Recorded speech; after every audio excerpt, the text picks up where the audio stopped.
Hello everyone, welcome to my channel again. I'm Professor Tajuddin, and for this video I would like to make a short message with regards to the Chinese New Year of 2025. I would like to wish all Malaysian Chinese a Happy New Year. May prosperity and a strong brotherhood of nation between us is established and also will grow in maturity. Now, ladies and gentlemen, tuan-tuan dan puan-puan, rakyat Malaysia sekalian, terutama kepada kaum Cina, I would like to say that it's been quite a sad incident or a sad situation when just early in the beginning of the year of 2025 and close to the Chinese New Year, we still have certain parties trying to create a rift and a division between us, between Malaysians, between the Malays and the non-Malays, particularly between the Malays like myself and with the Chinese Malaysians. We have threats of the idea of a Christian threatening to convert Muslims, for example, in the Hanayo case or in the Christmas celebration at KPKT. We also have the idea of a communist threat with the Mastura allegations, false allegation I might add, with regard to the relationship between the AP leaders and Lim Kit and Chin Peng, as well as Lee Kuan Yew. And then we also have the idea of a Kafir threat with regards to the idea of halal and haram, where certain parties are trying to insinuate that Chinese people, like the owners of KK Mart, keeps insulting Muslim. This is very sad indeed coming into a new year, and I think we all need patience and perseverance as well as vigilance in order to ride through the storm, a storm of ignorance and a storm of mistrust and a storm of opportunism of trying to divide us. We will not let them divide us. We need to stay strong. Now, with that regard, I wish to ask all Malaysians to reflect on the Chinese people in Malaysia, how they have grown in terms of helping the country, where some parties are saying that the Chinese are just people who are immigrant, pendatang, and just riding on the good fortunes and the back-breaking strength of the original race, and this needs to be re-explained. For instance, if we read history and we remember the incident of Laksamana Cheng Ho coming from China and protecting the Malacca Sultanate against the threat of the Siamese invasion, if it were not for China, if it were not for Laksamana Cheng Ho, then all of us Malaysians will be speaking Siamese.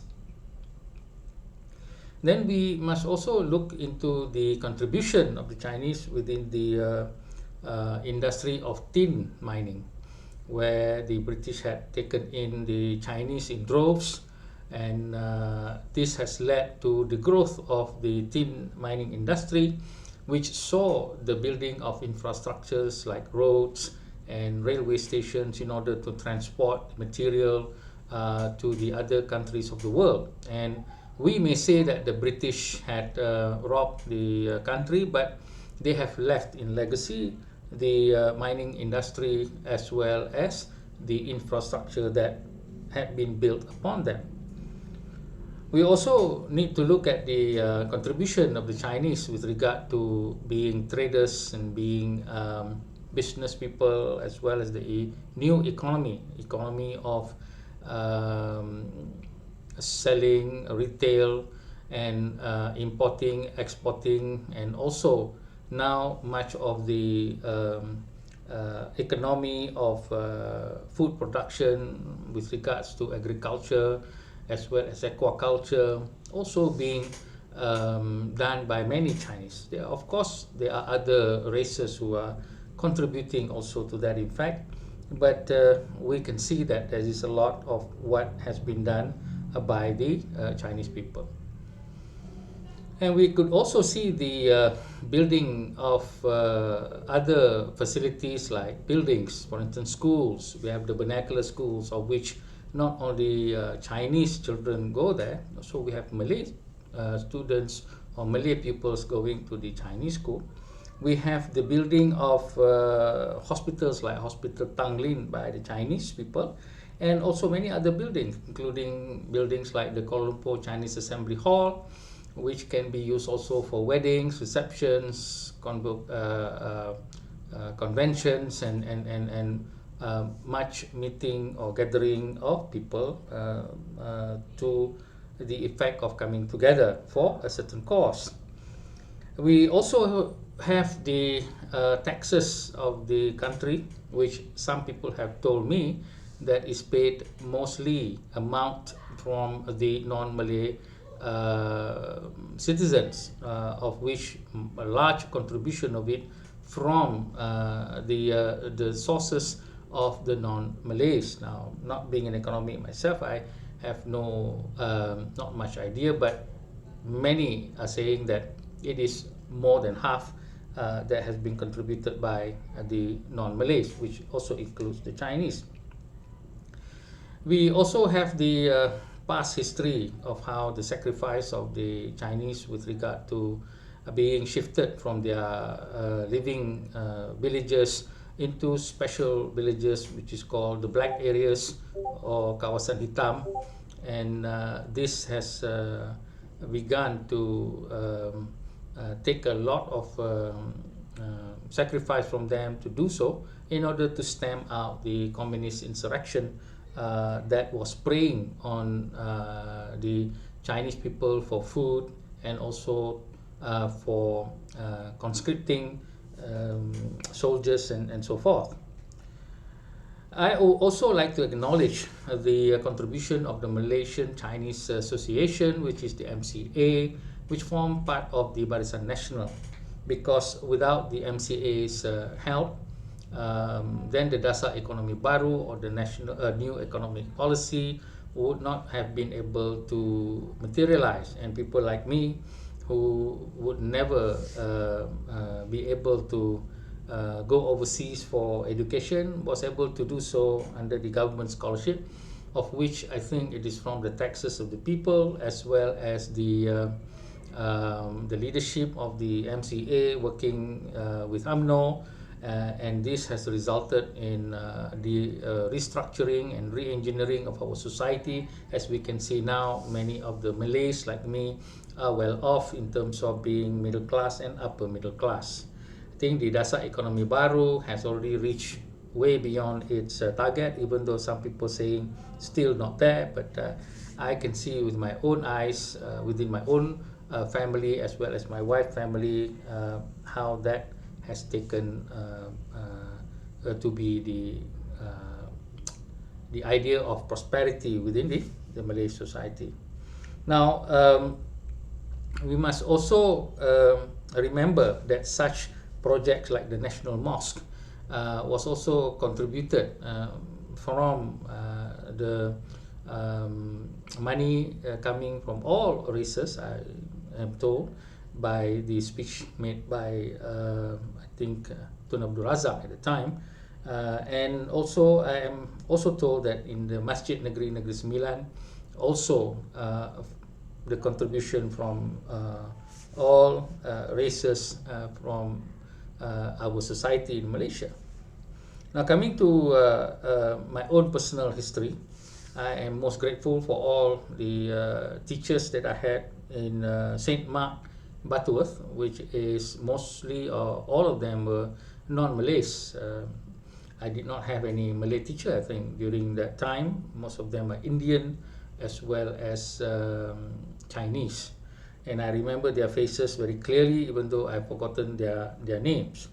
So I would like to say thank you very much to those teachers, all of them, especially to the the ones now, the Chinese people or the Chinese teachers. After that, I went to Sekolah Menengah Jenis Kebangsaan Huo Lian, Taiping, where my family moved back to their home place, which is in Perak. And I went to this vernacular school, which is all of them were Chinese, my friends and my teachers, and very few Malays. You can count on one hand. So these teachers had taught me, and they did not discriminate against me, and I was one of the best student in the MCE, or the Malaysian Certificate of Education. And I also would like to take this opportunity to thank all my classmates who were all Chinese, and they were the ones who had helped me, especially with my additional mathematics and also in chemistry, as well as in physics, explaining the principles and the formulas to the point that I got A in all of those subjects. So thank you guys very much for that. After that, after 27 years at University Technology Malaysia, I had optional retirement and then worked at UCSI University, of which my colleagues are half of them Malays and half of them are non-Malays, and most of them are Chinese. And the owner of the UCSI is also a great Chinese man whom I respect very much, and who respect my work in my writing and my speeches about nation building. He believed in me and employed me rather than my employment at other public universities that was rejected because much of my writing was seen to be anti-Malay as well as anti-Barisan Nasional or UMNO at that time. And so luckily I was employed with this UCSI, and my career had continued. If not, it would have died 10 years ago because of my dedication to trying to create a Malaysia for all and not just for one particular race. Finally, I would like to also thank the online media, especially Sinchu Daily, who has been publishing my writing with most what we call dedication, because every time I would send in, it would be published. None of it has been rejected, unlike my writings in other news or online portals. But I appreciate the trust given to me by the editors of Sinchu Daily. I'm also indebted to Stephen Gunn of Malaysia Kini for publishing some of my writings, even though I was never a columnist there. I'm also indebted to Borneo Post for giving me a chance to have a voice in Sabah and Sarawak for that. Then we have the Gerak Budaya, who has been publishing some of my political books and also books on education, because they are the best in terms of publishing in a situation where I see the fall of the university as being the producer of books which are meaningful to Malaysia. So finally, I would like to send a message that we need all of us to prosper, and we need all of us to get what I call spiritual height, because without all of us, we will never be able to succeed. And we need to be patient, and we need to be vigilant, and we need to be strong against the tide of those who want to divide us. And all we need to do is just to be patient and to explain the contributions that all of the races have done, rather than to actually go against whatever narrative that these people are trying to create.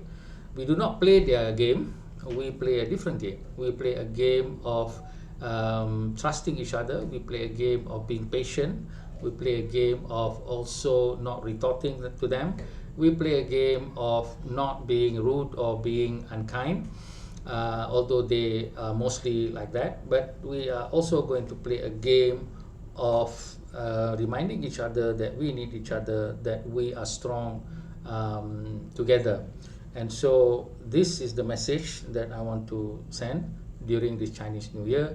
And again, I would like to wish all of the Malaysian Chinese and also my friends who are Chinese, selamat menyambut Tahun Baru Cina. Semoga kita semua berada di dalam kesihatan yang baik. Semoga kita semua berada di dalam kekuatan ukhuwah persaudaraan antara manusia dan antara Malaysia, antara rakyat Malaysia, dan juga kita sama-sama menjadi orang yang mempunyai adab dan ketinggian rohani dengan kesabaran, dengan keikhlasan dan juga dengan menghormati antara satu sama lain. So with that, thank you very much. Hi everybody. If you would like to own my book and have my signature as well as a personal note from me, please follow the instruction. Thank you.